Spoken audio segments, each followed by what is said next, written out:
So we're all watching in real time the very first crowdsourced war. I mean, you all have helped us pick up drones, thermal optics, and vehicles for Ukrainian soldiers in just the past couple weeks.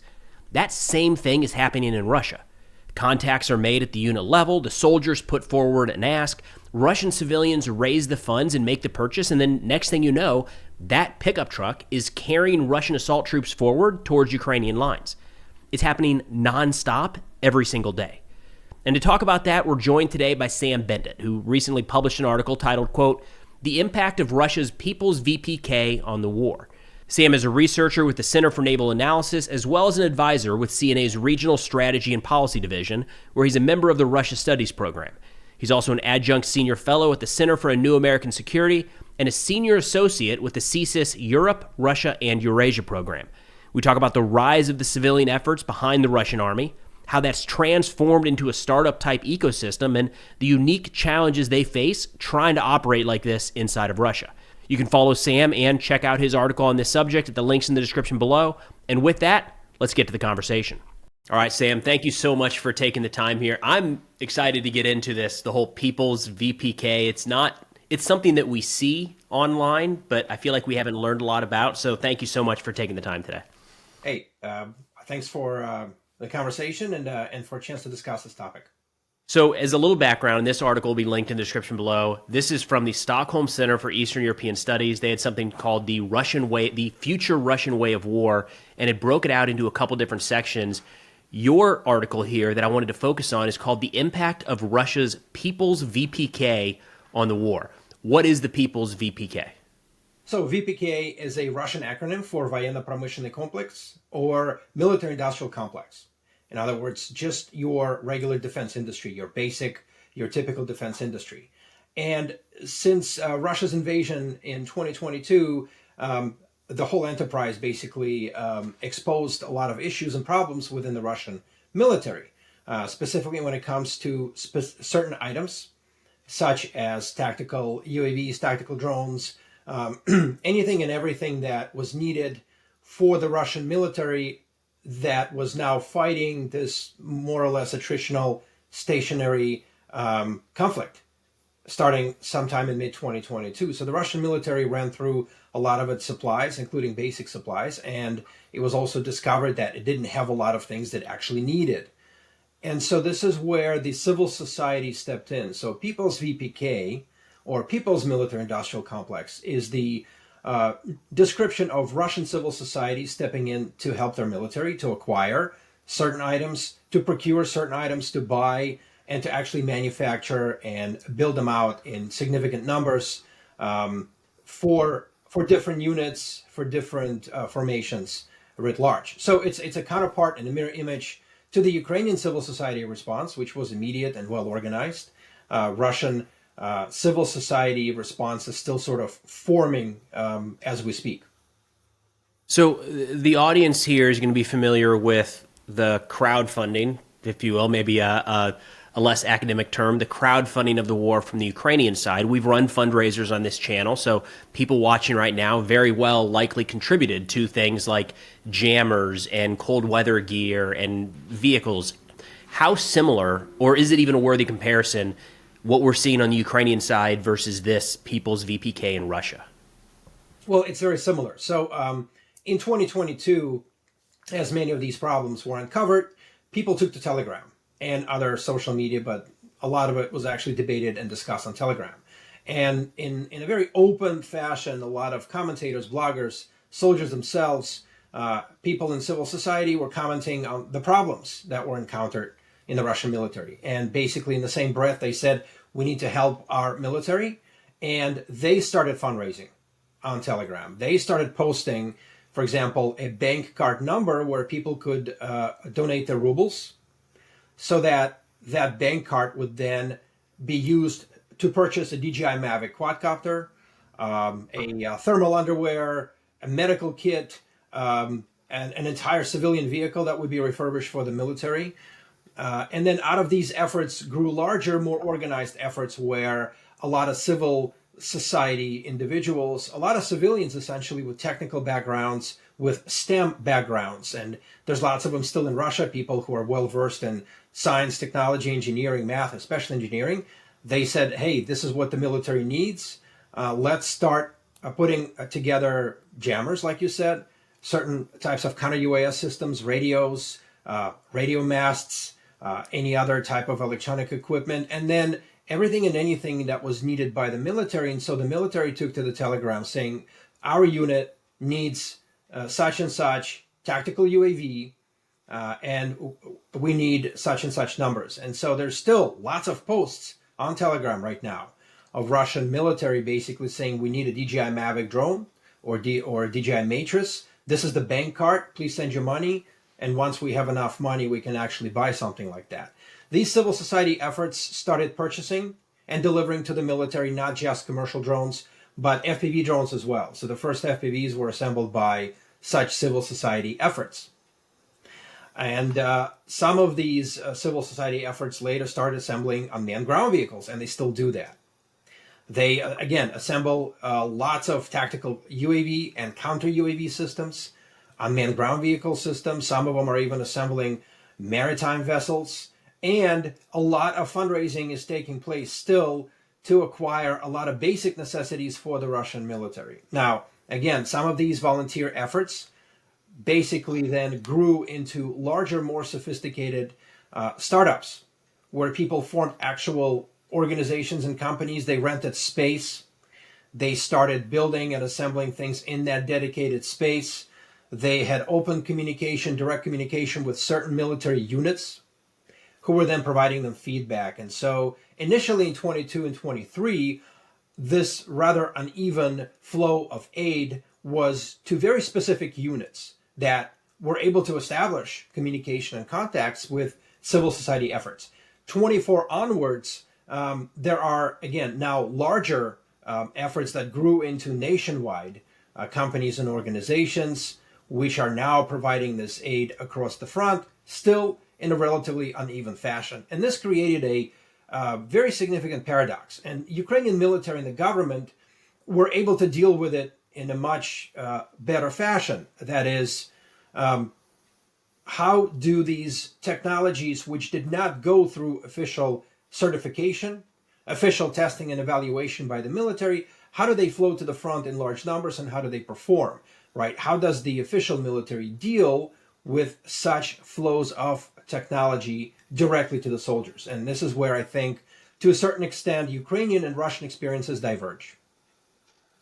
So I do want to get into that kind of startup ecosystem that we're seeing in Russia, because we've definitely seen that in Ukraine. But with Ukrainian fundraising, I mean, we can see we've got one right now with Zynga's Paw, and it'll tell the country of origin, and it's all over the place, right? A lot of Europe, but the United States and other countries around the world.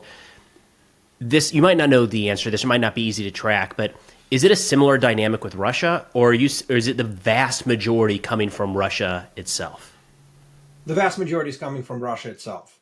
And there are different types of assistances that are flowing to these volunteer efforts and technical startups, which are providing aid. Now, some of the earlier ones were able to actually establish direct contacts with the MOD, the Ministry of Defense, and are funded by the Ministry of Defense. Others are funded by regional governments to a significant extent so that they can actually establish fairly extensive and large-scale enterprises, manufacturing, assembly efforts. Others are funded by regular individuals and wealthy individuals. So oftentimes a typical Russian post and telegram would thank some individual who was able to, let's say, buy an entire car or a minivan for the refurbishment. And then lots and lots of other assistance actually comes from regular citizens, your typical babushkas, who are sending a portion of their pension to this particular bank card, which is usually Sber. Sber is like Russia's largest bank. I think you can only deal with that bank if you are in Russia proper or if you are in the sort of former Soviet Union. And so you donate to that particular Sber account, and then the money from that account goes into purchasing specific items. Again, some of these volunteer efforts that I described in this short paper that you referenced have now grown into nationwide institutions, nationwide research and development centers that have extensive contacts with the military and are actually delivering something that the military can test and utilize right away. Many other efforts are still, again, backed by regular citizens across Russia and former Soviet space. You're talking about this kind of startup ecosystem that we're watching evolve, that's producing kind of the newest technologies needed when it comes to especially drone warfare, but other things. Does that mean that there's a degree of government support for this? Are they generally on board with this people's VPK? So that's an interesting discussion. And I think it's still sort of opaque, trying to kind of understand exactly how the Russian government and military feel about it. Now, since 2024, there's been recognition in the Russian military with the arrival of the new, I was almost going to say Secretary of War, but he's a Minister of Defense, Belousov, and he comes from a civilian background. He's not a career military individual. He also has financial background. And so when he was appointed to that post, there was a lot of hope within the larger Russian volunteer and technical startup space that this civilian who knows exactly the problems of the Russian domestic sector dealing with UAVs, that this individual would be able to actually understand and establish better contacts with this larger people's VPK, this people's military industrial complex. And in fact, that is evident. He's on the record saying that People's VPK was able to deliver a lot of items, a lot of military items, a lot of supporting items to the forces directly.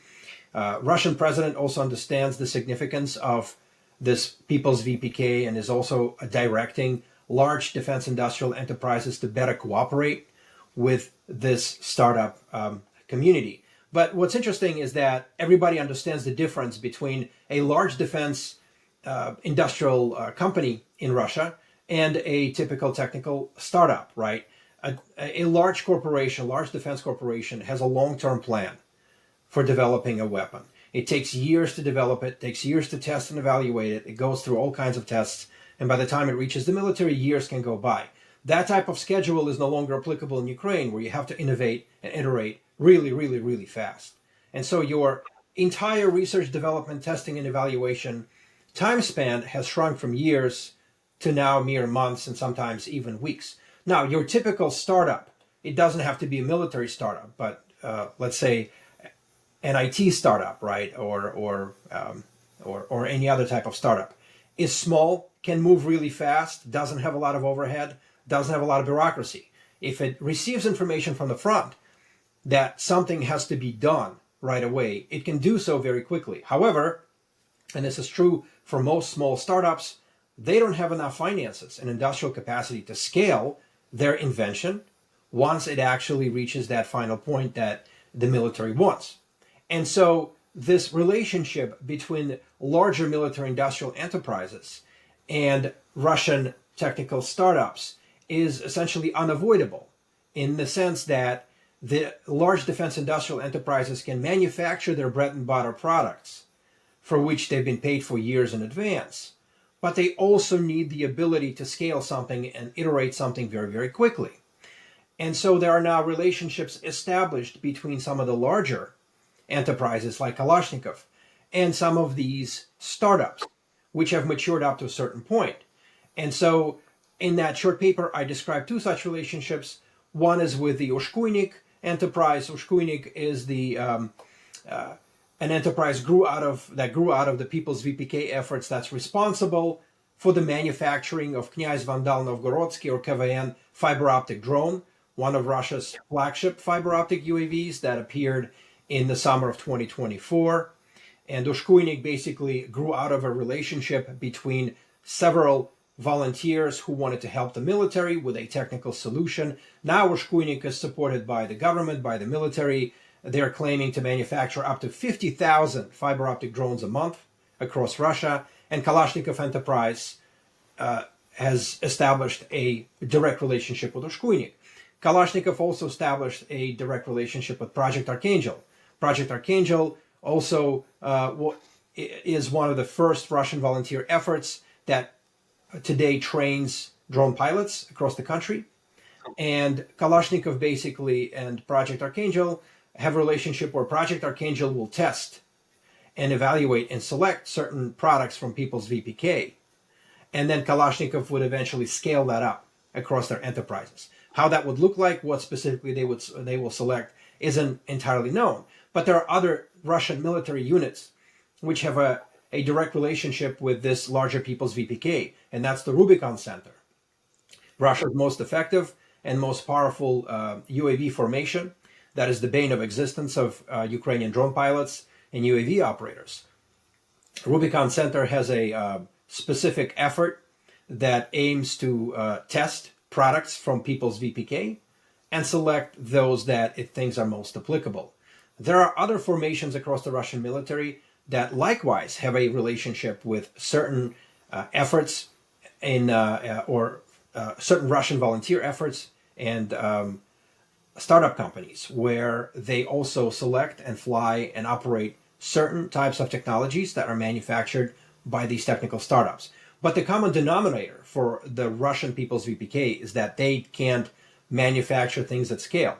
Maybe apart from Ushkuinik, everybody else usually manufactures things at small scale. And so this is where large defense industrial enterprises should theoretically step in, select what works, and then scale that up. Assuming, of course, things work well, and in the Russian MOD, as we know, as it is a very large and cumbersome bureaucracy, it takes a long time for them to actually get something going and to understand what actually works. But there are indicators from Russian president's office, from the defense minister's office, from lots of military formations and regiments fighting in Russia that they know what to do with some of these inventions, and they know how to engage this people's VPK, select the best products. That doesn't mean that all Russian people's VPK and volunteer efforts will work as intended. And there's still lots of problems with funding. There's still lots of problems with R&D. A lot of these efforts don't know exactly where to go and how to better engage the military. A lot of them don't trust the efforts by the established defense companies to engage them because they are afraid that they will be absorbed.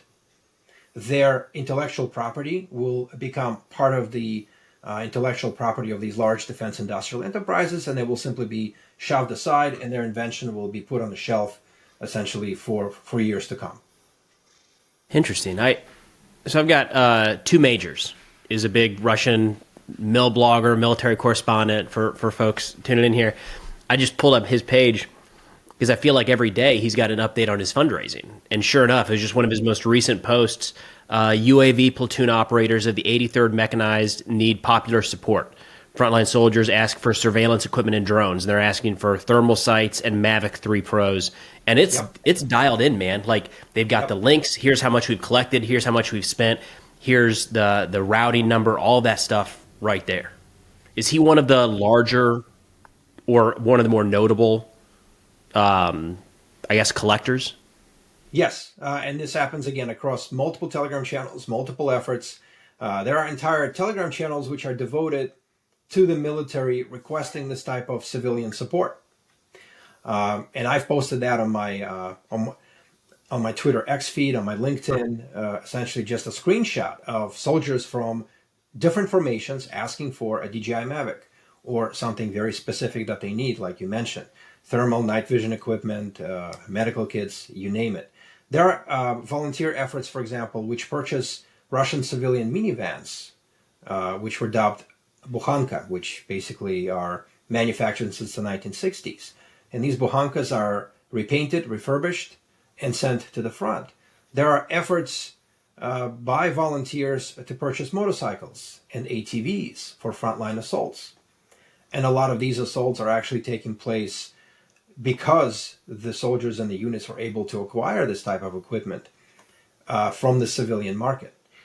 There are complaints all the time, probably on a daily basis, from Russian frontline units, which basically lament the fact that they have to spend their own money to purchase specific equipment, or purchase that specific equipment or technologies from the volunteers.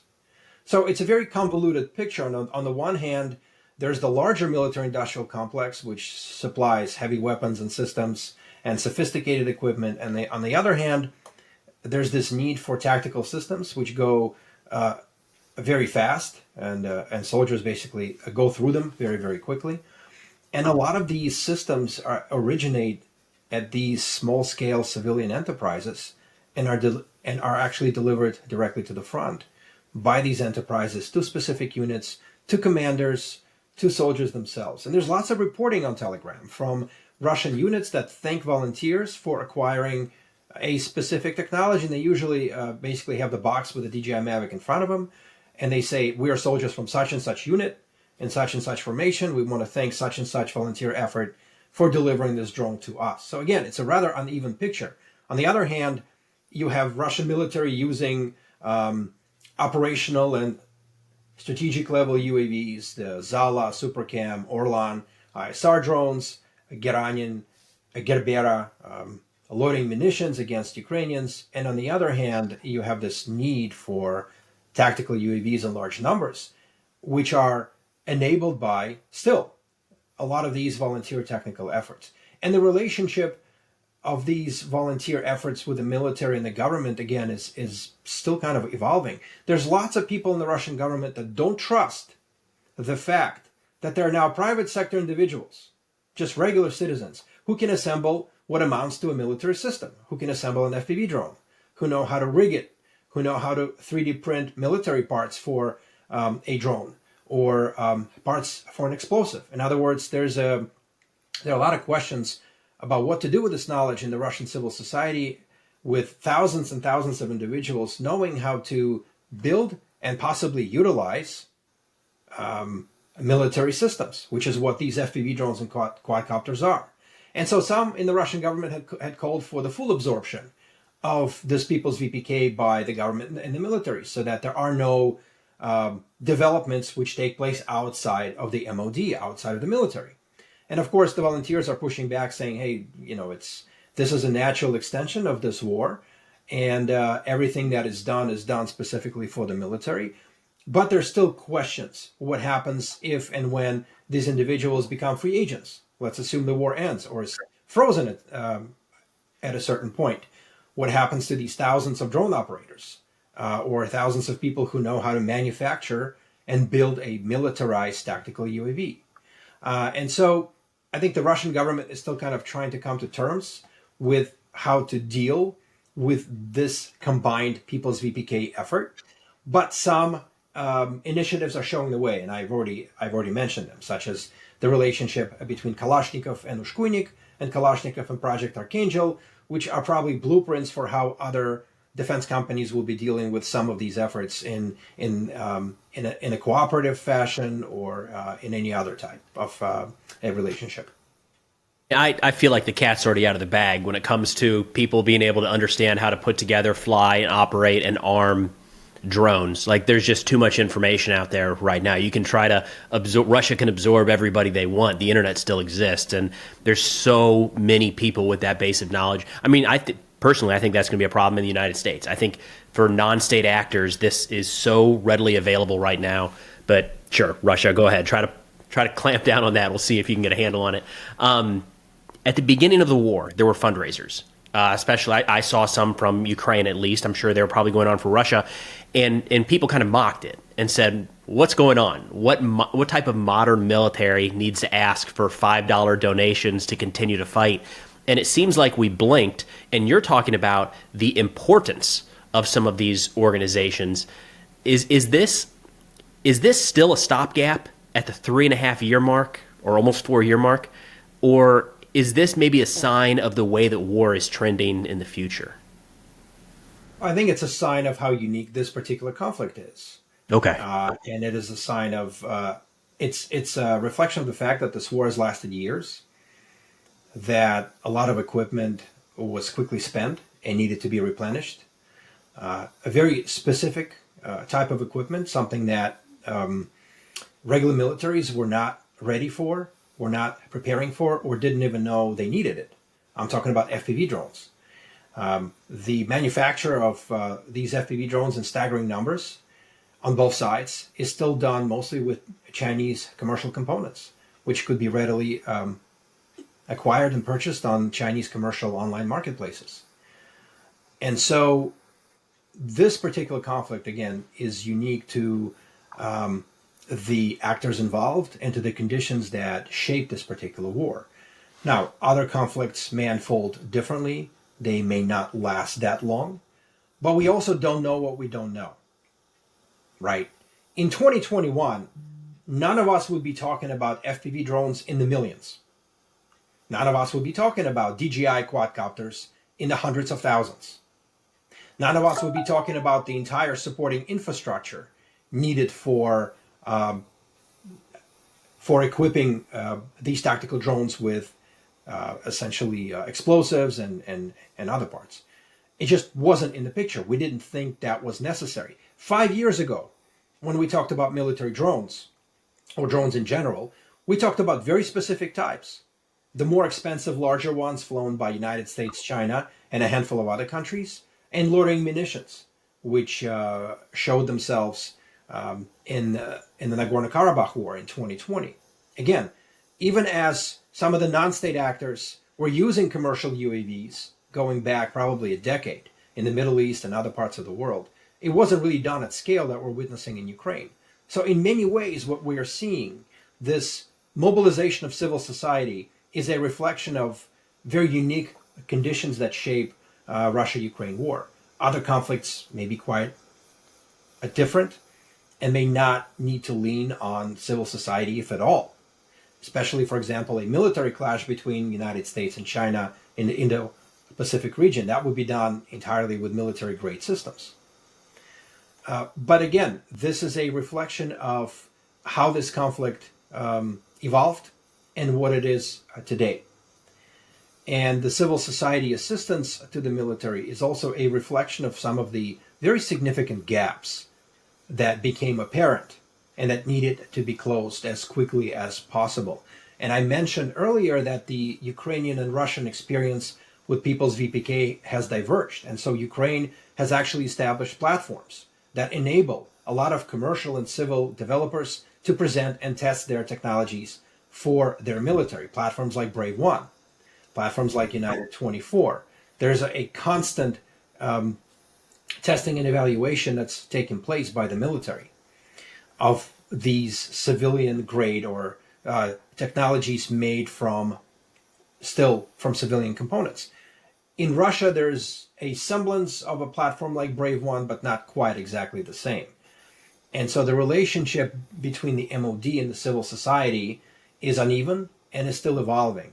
Again, some efforts were able to establish contacts early on, and the MOD now leans on these contacts. Other volunteers are still complaining how their products are not tested, not heard, not seen. They don't know how to scale up and deliver their technologies to the military. There's a distrust of larger defense enterprises, distrust of larger bureaucracy that is usually stifling when it comes to Russian military, and its paperwork and everything else that is needed for a particular development to become a full-scale weapon. So there's still a lot of misunderstanding on the Russian side, and Ukrainians were able to overcome that through this open relationship, which again is not without its own issues if you talk to Ukrainians, but in many ways it serves as a bridge between the larger civil society effort and the Ukrainian government and the military. That bridge exists to a certain point on the Russian side, but it's basically operating on a much more limited scale. What are or are there lessons for NATO, let's say, to take away from this crowdsourcing of the war? It might not be that we need to be prepared for local citizens to buy drones for our units, but from your perspective, what are some key lessons we can take away here? Well, in general, we didn't know how this war would evolve, how the Russian-Ukraine war would actually evolve. We probably didn't know it would last this long, and we probably didn't know what technologies and items were needed to fight this war, even as it commenced in 2022. And so we may not know what kind of technologies we need right now, and we also may not be able to anticipate the length of the conflict and the protracted nature of this conflict that would extract a very heavy toll on existing stocks and supplies of military equipment writ large. And this is exactly what happened on the Russian side and on the Ukrainian side. We also may not know to what extent we can lean on dual use and civilian products. After all, DJI Mavic drone is a fully civilian product. FPV drones are assembled from essentially civilian components. Anybody can buy them. You and I can buy them and assemble an FPV drone. So we simply may not know how long a conflict may last and what toll it would take on the militaries. Now, there are issues that the NATO is trying to address right now, and that is the size of the NATO military, their own stockpiles, the ability to fight a protracted conflict if needed, something that Russia is likely to be able to do, something that the NATO countries might struggle with if the conflict truly becomes a lengthy one.